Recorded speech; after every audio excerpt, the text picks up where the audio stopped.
tratar un tema con usted que se llama conexión divina. Si usted quiere que nosotros le anticipemos el tema que se va a predicar el domingo y que se los enviemos en ese formato, para usted reenviarlo a sus contactos, y otra manera de invitar, escríbanos a info@visiondefemisco.com y digan, mándenme el tema de la prédica. Se lo enviamos. Queridos hermanos, el mundo espiritual, donde Dios habita, donde Dios se mueve, Dios es espíritu. Y cuando usted encuentra en la Biblia algunas manifestaciones de Dios como humano, por ejemplo, no sé si usted ha leído la Biblia que dice que sus ojos miran por toda la tierra, dice que su mano fuerte sacó al pueblo de Egipto, dice que el Señor se aira, le da ira. ¿Ha leído esas escrituras usted en la Biblia?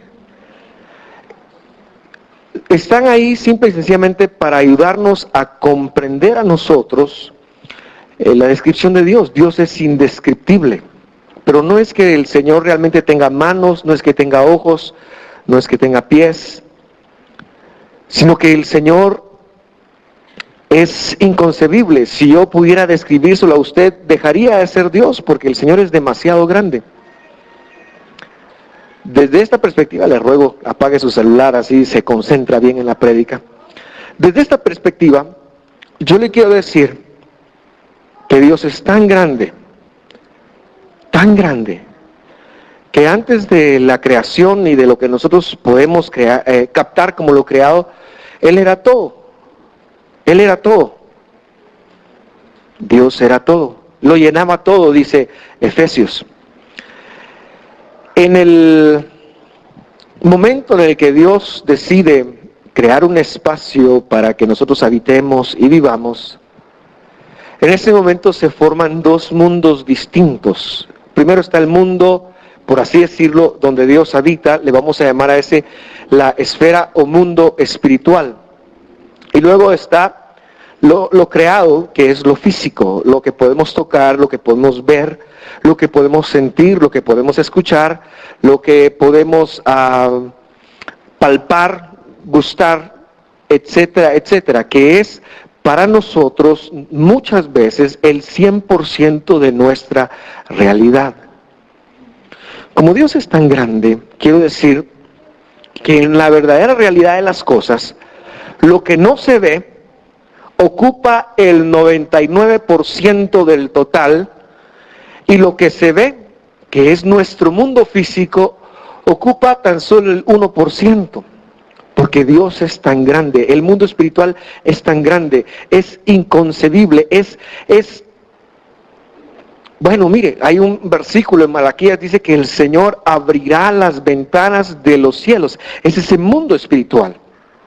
En el mundo espiritual está la salud, están las respuestas.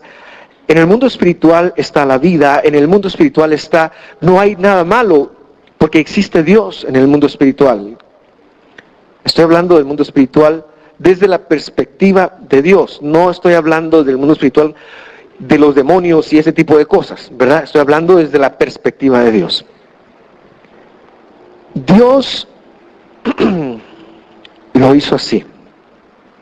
Nosotros, en nuestra limitante, porque podemos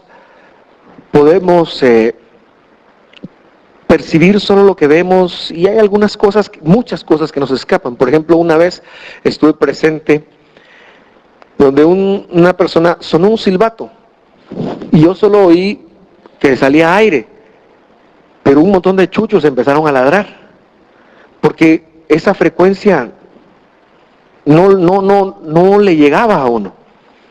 Entonces hay cosas que se nos escapan. Lo que estoy tratando de crear en usted es que hay una realidad espiritual que no vemos. Ahí en esa realidad espiritual, ¿dónde está Dios? Está todo todo lo bueno. Lo maravilloso de todo el asunto es que Dios nos dio a nosotros las llaves, eso usted lo encuentra en Mateo 16, para que lo que atemos en la tierra sea atado en el mundo espiritual.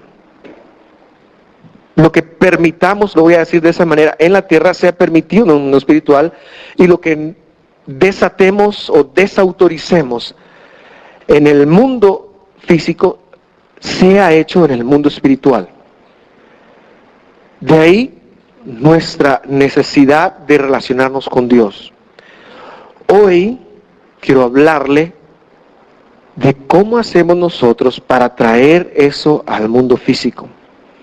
Y la respuesta es orando, orando, orando. Pero yo quiero llevarlo a través de una forma de orar nueva. Quiero que abra su Biblia en el libro en la carta Primera Tesalonicenses, capítulo 5. Usted va a encontrar una frase pero muy conocida allí. Primera carta de Tesalonicenses, capítulo 5, versículo 17. Tengo un amigo yo que se llama César. Si alguno de ustedes se llama César, el chiste se repite. Y ahí podría decir, si estuviera tildado, orad sin César. Entonces yo le pedí a César cada vez que iba a orar que se saliera. Pero no se vaya a salir. Ahí dice, orad Julio César. Ahí dice, orad sin cesar. Orad sin cesar. Yo creo, desde la perspectiva de cómo yo le entré al mensaje hoy, es conéctate sin cesar. Conéctate sin cesar. Enchúfate con Dios sin cesar. No ceses de enchufarte con Dios. Quiero leerlo de esa manera.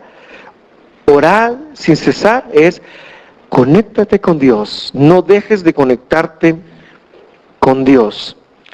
La razón por la que le cambio es porque quizás la percepción que provoca cuando leemos eso es que debemos de estar orando todo el tiempo. No hay que trabajar, no hay que bañarse, no hay que ir a la escuela, no hay que estudiar, solamente hay que orar, ¿verdad? Y usted sabe que eso no es así. Yo quiero que veamos esta mañana cómo conectarnos con Dios. Bueno, mucho se ha dicho de que orar es comunicarnos con Dios. Y sabemos que orar es precisamente eso, ¿verdad? Comunicarnos con Dios es algo que tenemos que hacer, es algo que, como todo cristiano en sus primeros pasos, a usted le enseñaron, bueno, ahora ya recibió Cristo en su corazón, ahora usted se tiene que comunicar. Lo tenemos como una de las clases de la escuela de líderes, cuando usted empieza ahí. La oración es comunicarse con Dios, es algo que tenemos que hacer, es algo que se tiene que dar de alguna manera. Y Pablo en el versículo que leímos nos está exhortando a hacerlo continuamente. Entonces yo quiero traerle un análisis gramatical de la palabra en los dos idiomas en la cual la Biblia está escrita. Primero, la palabra oración en el idioma que leímos, orar sin cesar, que es el idioma griego, es una palabra compuesta de una preposición, como cuando usted dice, cuando termine el mensaje voy a ir a la tienda donde hay deliciosos, espero que haya tienda hoy, si no me estoy metiendo camisa de 11 varas, donde hay deliciosos bocadillos. ¿A dónde va a ir? A la tienda. Es una preposición, me dirijo hacia la tienda. Esa es la primera parte que compone lo que Pablo dijo ahí, orar. Y la segunda es deseo. Deseo, el verbo desear. Es un deseo hacia. Y de aquí podemos aprender nosotros que todo es oración. Nuestros deseos son oraciones. Nuestros deseos son oraciones, nos cuentan como oraciones, Dios nos las toma como oraciones. Los pensamientos más íntimos del ser, Dios nos las toma como oración. Pero luego, en el Antiguo Testamento, en el lenguaje hebreo, orar es la palabra tefilá y quiere decir establecer un juicio, y es una autoridad legal que se le da a alguien para establecer un juicio. Por ejemplo, hoy en la mañana establecimos en este lugar que la enfermedad no glorifica en nada el nombre del Señor y que se tiene que ir. Y le hablamos y le ordenamos y le dijimos, enfermedad, vete. Y yo veía el cambio en los rostros de algunos de ustedes cuando captaron eso. Eso fue una demanda. Eso fue una palabra de autoridad que se dio. En el Antiguo Testamento la oración era eso. El sentido que hay detrás de todo esto es que la oración tiene el poder de cambiar legalmente las circunstancias que nosotros vivimos en el día a día. La oración es poderosa. Gerson Hernández, el patojo que dirigió, que es soltero y que si alguna de ustedes está interesada, por favor, hable conmigo primero porque yo ¿cómo se llama? Le hago screen, ¿cómo es? Bueno, le escaneo las posibles candidatas. Así que si usted quiere algo, hable conmigo. Son mentiras, Gerson. Gerson, cuando empezamos la oración hoy en la mañana, dijo una cita de Jesús que está en Mateo, hablando de la oración. Dice que no debemos de ser como los gentiles que caen en vanas repeticiones. Cuando nosotros hemos intentado el poder de la oración, cuando nosotros hemos orado y nada ha pasado, podemos muy fácilmente caer en vanas repeticiones, como Gerson decía. Recuerde lo que dije de Gerson, si es soltera. Pero yo quiero decirle a usted, para hacerle un resumen de lo que la oración es. Número 1, la oración es un vehículo que nos conecta al mundo espiritual. No es un fin en sí mismo.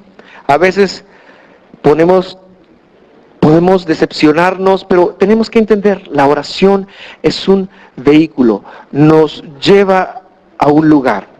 Número 2, todas las palabras que usted habla y que salen de su boca son oraciones.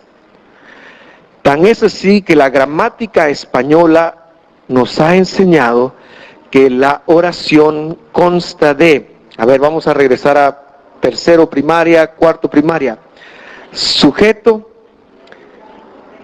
y predicado. Sujeto y predicado, ¿verdad? El verbo es el que conjuga el predicado y el sujeto es el que recibe la acción. La casa es bonita. Gerson está disponible. No sé por qué la agarré con Gerson hoy, de plano que se me movió Dani, que es normalmente contra quien la agarro. El video no pasó, pues. Pero es que si no le ponemos humor a la cosa, ¿verdad? Ok, pero hasta en la gramática española, las palabras son oraciones. Una maestra que yo tuve me dijo, no diga frase, todo es una oración. Y eso se me quedó muy, muy clavado en mi mente. Todas las palabras nos ayudan a formar oraciones. Por años y años hemos predicado un mensaje en esta iglesia y desde nuestros inicios como iglesia en que hay que tener cuidado con todo lo que hablamos, ¿verdad? Por eso es que a mí hay palabras que no me gustan, por eso, por ejemplo, ay, me fascina tal cosa, dice alguien, ¿verdad? Es que eso me fascina, ¿eh? ¿Verdad que decimos así? Gerson es fascinante, puede decir alguna hermana. Yo soy el manager de Gerson. Recuerde, cualquier cosa, Viene conmigo. Así lo dejamos, para que vos estés tranquilo. Pero realmente la palabra fascinación tiene una conexión con la brujería, ¿verdad? Cuando alguien fascina a alguien, tiene que ver con eso. O por ejemplo, aquellas expresiones de, ay, me muero de la risa. Ishkamik, kaput. Queridos hermanos, todas las palabras son oraciones. El siguiente hecho es, como lo veíamos, los deseos son oraciones. Dios entra a lo profundo de tus pensamientos y lo que tú deseas es una oración. Ninguno de ustedes hoy se levantó, wow, gracias Señor por la nariz extra que me regalaste mientras estaba durmiendo. Porque no lo deseamos. Los deseos son oraciones. Pero la profundidad del texto nos lleva a que los pensamientos son oraciones. Los pensamientos son oraciones. Y aquí te quiero decir algo. Hay tantas cosas que no controlamos en la vida. Tantas cosas que quisiéramos controlar. Por ejemplo, no controlamos cómo se comportan los demás. No podemos controlarlo absolutamente. No podemos controlar muchas cosas que salen. El otro día me estaba yo viendo en el espejo y me vi 3 pelos aquí en la oreja, saliendo de la oreja. Y yo pensaba, ¿y esos qué están haciendo ahí? Yo no quiero tener pelos ahí. No lo controla uno. Agarré las pinzas y hasta los de la nariz se fueron. No, eso duele mucho. Pero lo que yo quiero que tú identifiques hoy es que nuestros pensamientos sí tienen la probabilidad, o tenemos nosotros el poder de controlarlos completamente. Completamente.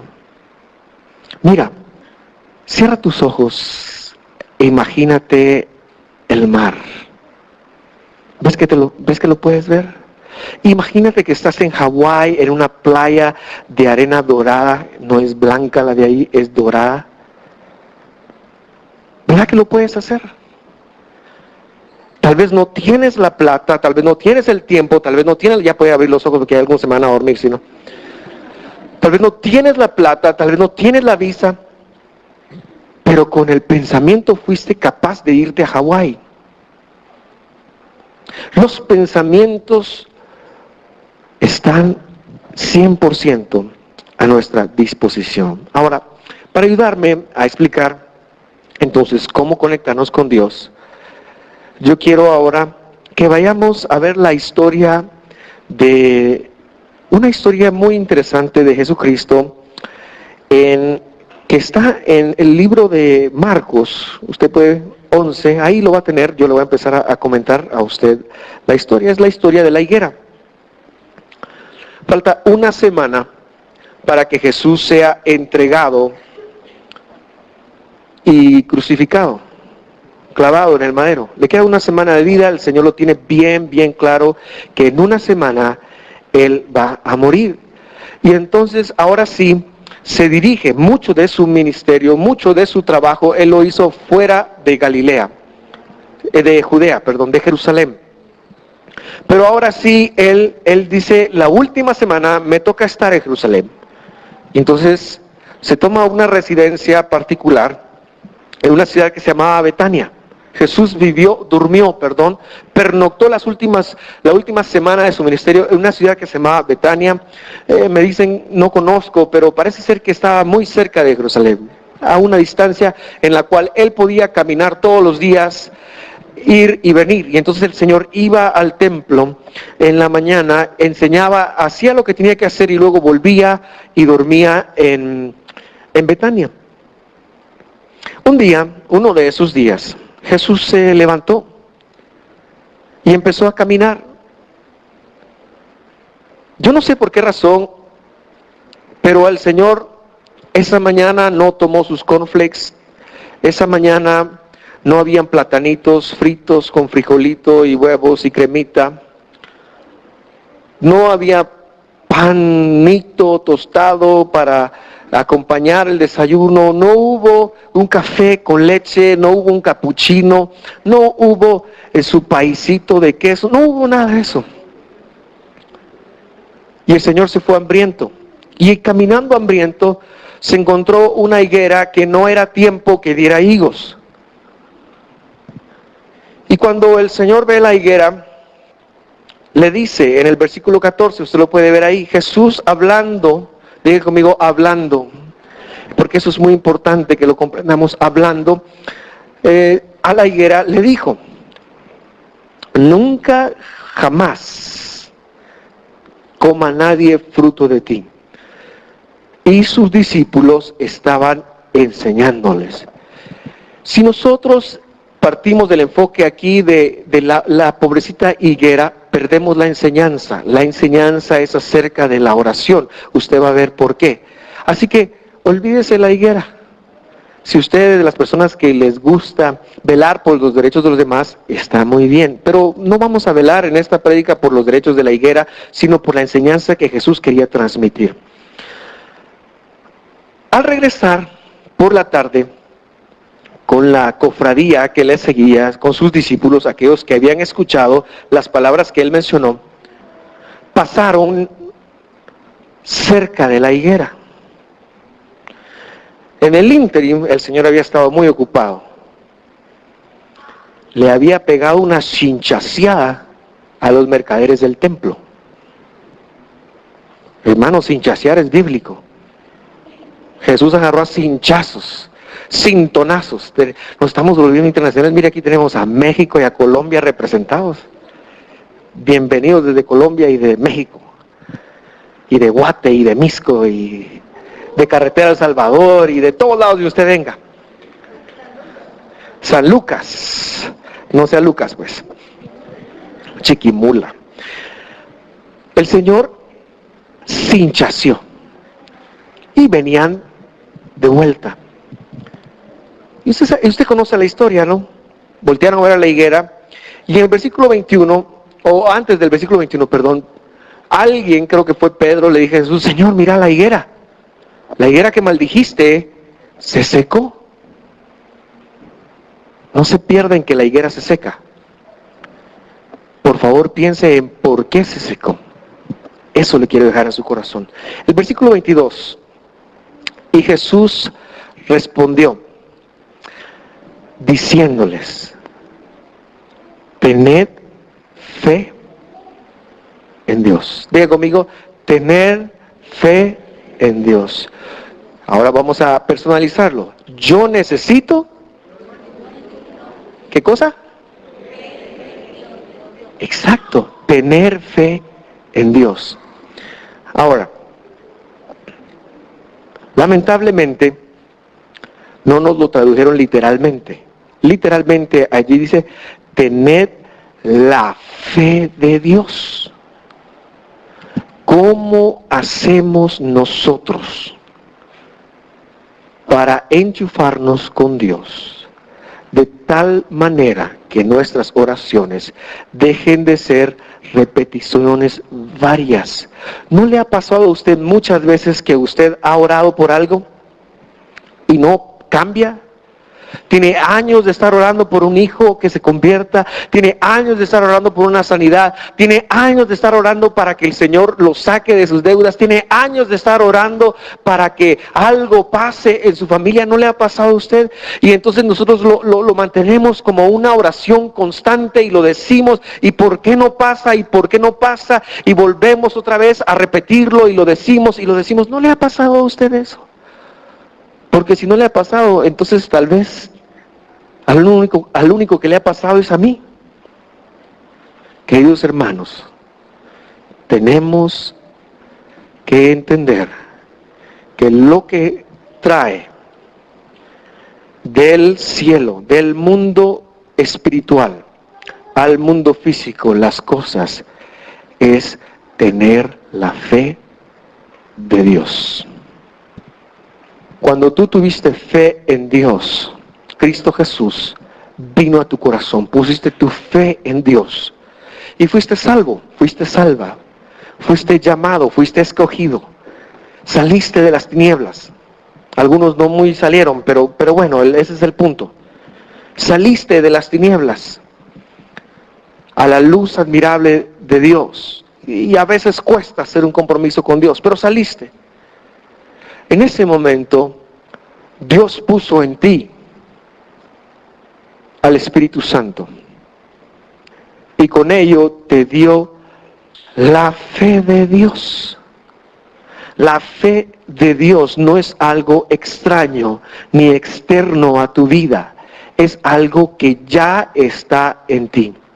Es algo que tenemos que despertar, es algo que tenemos que avivar, es algo que tenemos que aprovechar, pero no es una imposibilidad. Ya la fe de Dios está en ti, porque dice la Biblia que con el poder del Espíritu Santo Él resucitó de los muertos a Jesús, y ese mismo poder es el que está en ti. Dice en la Biblia que ese poder, que el Espíritu Santo, Él te recordaría a ti, Él te traería a memoria, te hablaría de lo que el Padre dice. Entonces la fe está en ti. A lo mejor está dormida, a lo mejor no has tomado conciencia de que está en ti o de cómo o en qué forma está en ti, pero la fe está en ti. Entonces mi pregunta aquí es, ¿tened la fe de Dios? Yo tengo que tener la fe de Jesús. Yo tengo que ser como Jesús. Tengo que orar. Y entonces, como decía el hermano José Luis Perales, en aquel su famoso himno de los años 80, ¿y cómo es él? ¿Cómo es su fe? Y entonces yo te quiero responder con la Biblia. El capítulo 11, versículo 23. La traducción que utilicé allí es el Nuevo Testamento Interlineal Literal de Francisco Lacueva. Es un librón de este tamaño que él tradujo literalmente y que no tiene como un ordenamiento para nuestra cultura, sino que es literal. Ese Nuevo Testamento dice: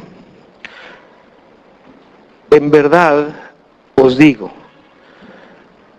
y subrayé algunas palabras para que usted las note, que cualquiera que diga a este monte, y recuerde que lo que está enfrente de él, Señor, era la higuera, no era una montaña. El Señor vio lo que él estaba diciendo a la higuera como una imposibilidad. Entonces el monte es el obstáculo, no es una montaña literal. No es que con esta nueva técnica que aprendimos hoy nos vamos a parar hacia el cerro Alush que tenemos aquí a nuestras espaldas para pedirle al Señor una demostración de su poder y de su palabra y se plante en el océano Pacífico, sino que está hablando de aquellos obstáculos, está hablando de establecer un vínculo. Dice que le diga a este monte, mira lo que le dice, es interesante: sé quitado y sé arrojado al mar, y no dude, hasta bien pronuncio la D, me dan ganas de pronunciar la D como un colombiano, no dude. En México dice que uno no pronuncia bien la D, así me han dicho, fíjate, Nayeli.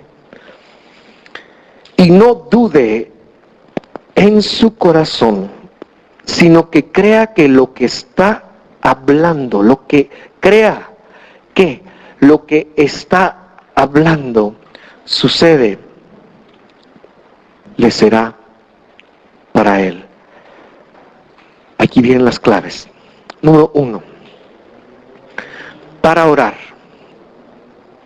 se dice, es un diálogo. Ahora, cuando tú piensas en decir, normalmente lo primero es, tenemos que tomar conciencia de las palabras que salen de nuestra boca.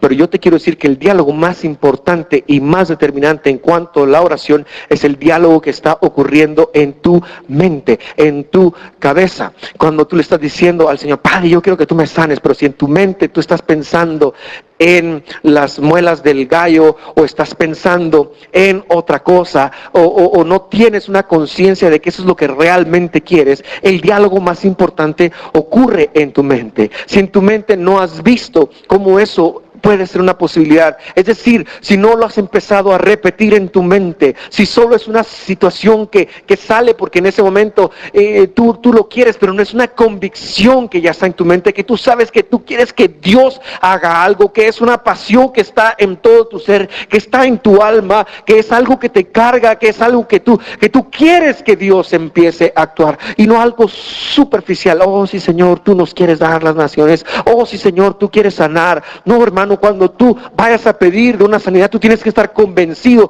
tu mente tiene que estar convencida de que Jesús te puede sanar, de que el Espíritu Santo en ti puede provocar el milagro, de que el Señor realmente puede hacer una obra en tus finanzas, en tu familia, o en aquello por lo cual vas a pedir. Tu diálogo más importante es aquel pensamiento, porque si tú no piensas y hablas, tú estás dividido en ti mismo y no podrás permanecer, vas a caer en repeticiones vanas. Por lo tanto, el primer punto es que nosotros tenemos que empezar a cambiar nuestra mentalidad, de una mentalidad de imposibilidades a una mentalidad como la de Dios, en donde todas las cosas son posibles.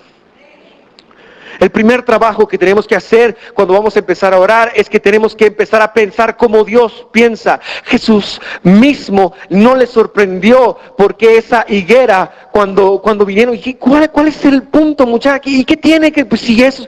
Pero él estaba tomando el ejemplo para hacer bella sobre la oración. ¿Cómo es tu diálogo? Hermano, Dios sí puede, pero tú lo tienes que pensar. Número 2. Usted ve que hay dos imperativos. Hay dos imperativos. Cuando usted envía a su hijo a limpiar su cuarto, mi amor, si puede, ahí hace su cama. Si le da tiempo, ahí hace su cama. ¿Verdad que los hijos son así como, no pude? La mayoría, yo digo que habrán algunos que nos sorprenden, pero la mayoría, no pude. Señor, si es tu voluntad. No sé si usted alguna vez ha orado así. Señor, si es tu voluntad. Tenga cuidado con esa oración. Creo que primero usted tiene que entender si eso no es su voluntad, porque si no es su voluntad, no debe estar orando por eso. Es una contradicción para con Dios. Señor, se acercó a alguien, o Jesús se acercó con alguien que necesitaba de su toque, y dijo, ¿qué quieres que te haga?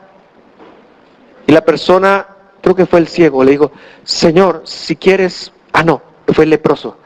Señor, si quieres puedes limpiarme. ¿Cuál fue la respuesta de Jesús? ¿Se acuerda usted? Sí quiero. Señor, si quieres me puedes sacar de las deudas. Sí quiero. Sí quiero. Sí quiero. Tienes que aprender a orar imperativamente.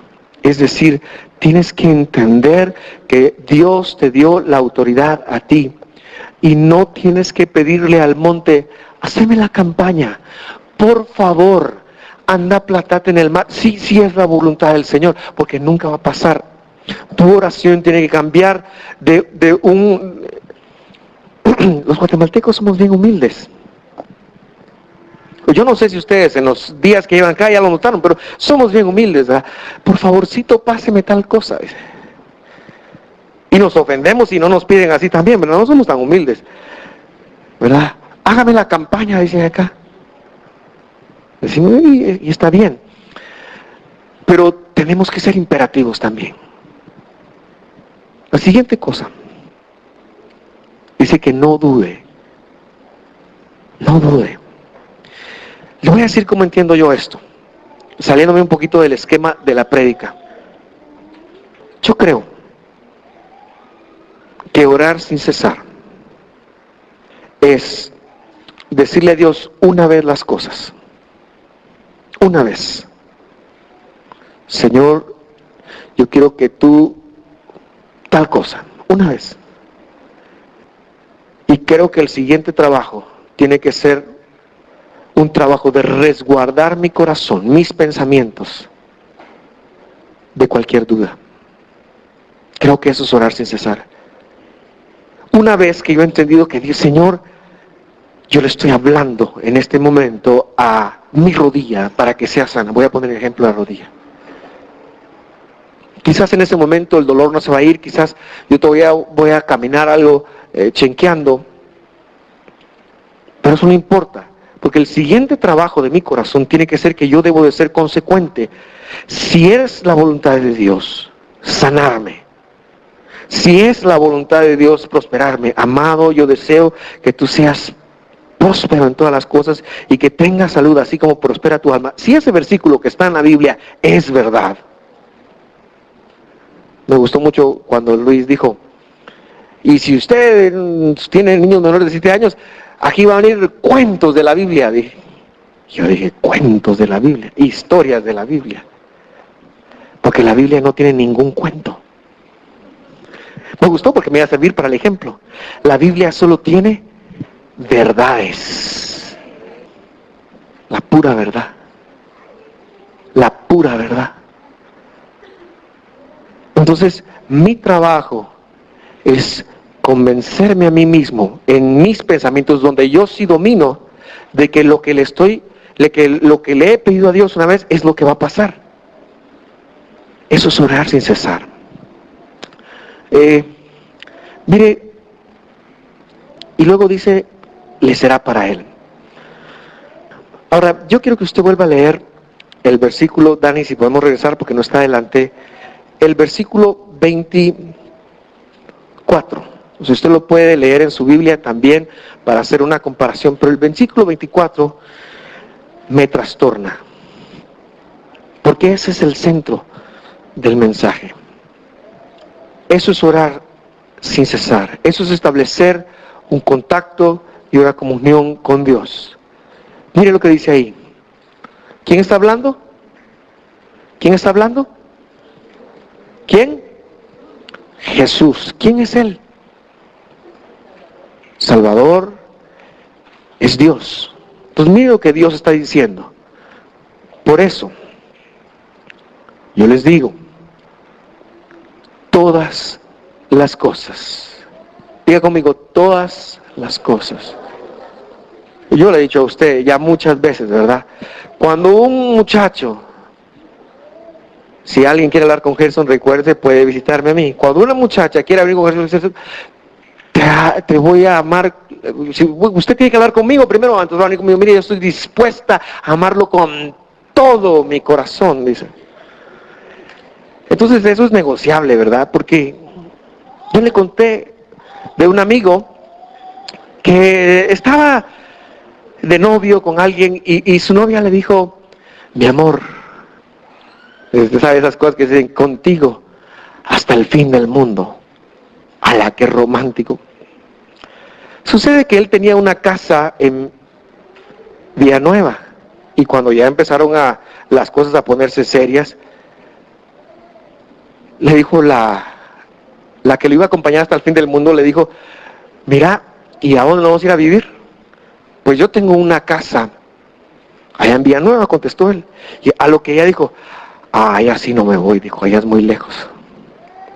Cuando mi amigo me contó eso, yo le dije, encontramos el fin del mundo. Está antes de Villanueva, le dije. Encontramos el fin del mundo.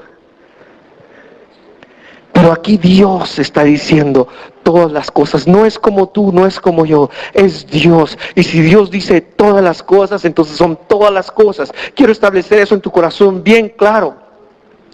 Dios dijo todas las cosas por las que oráis. Pero mire, ahora viene la parte que a mí me gusta, los tiempos verbales. Por eso les digo que todas las cosas por las que oran, voy a ponerlo en castellano nuestro, porque si no voy a salir hablando y así, y me confundo. Todas las cosas por las que oran y piden, crean. ¿Cuándo oramos? ¿Cuándo pedimos? ¿Qué tiempo es ese? A ver, los presente, muy bien. Crean, ¿qué tiempo es? Crean, es un condicional, pero también es un tiempo presente, ¿no? Todas las cosas por las que oran y pidan a Dios, crean. ¿Cuándo hay que creer? Hoy, now, right now, ahorita mismo. Crean que ya las recibieron. ¿Recibieron qué tiempo es? Pasado. Mire, por favor, note eso. Esto es espectacular y eso es lo más importante que usted lo note. Todas las cosas por las que oran y piden hoy, crean hoy que ya las recibieron. Ayer, hace 5 minutos. Te voy a decir cuándo. ¿Cuándo debes de creer que ya las recibiste? El mismo instante en que las pediste. Porque ya pasó. ¿Te das cuenta del tiempo? A mí me gustaba mucho la película del Rey León. En la película del Rey León, el Rey León se descarriló, se fue y está el monito que es medio brujo, el mono, y le está tratando de convencer que vuelva al lugar, a la piedra, no sé cómo se llama. Y entonces el rey le dice, no, pero es que mi pasado. Y el monito agarra un palo y le mete un pencazo. ¡Pah! Y el otro dice, ¿por qué hiciste eso? No importa, está en el pasado, le dijo. Ya la recibiste. Esa es la clave. Lo que pides y lo que crees, lo que pides y lo que oras, tienes que creer que ya la recibiste. Y inmediatamente van a venir a ti. No, ahí dice, y serán, ese es futuro. Ese es el momento en donde nosotros vamos a poder probarle a Dios que nos estamos enchufando con Él, que nos estamos conectando con Él. Entonces, todas las cosas por las que estés orando, por las que te quieras conectar con Dios, cree que ya las recibiste y van a ser para ti. Todas las cosas.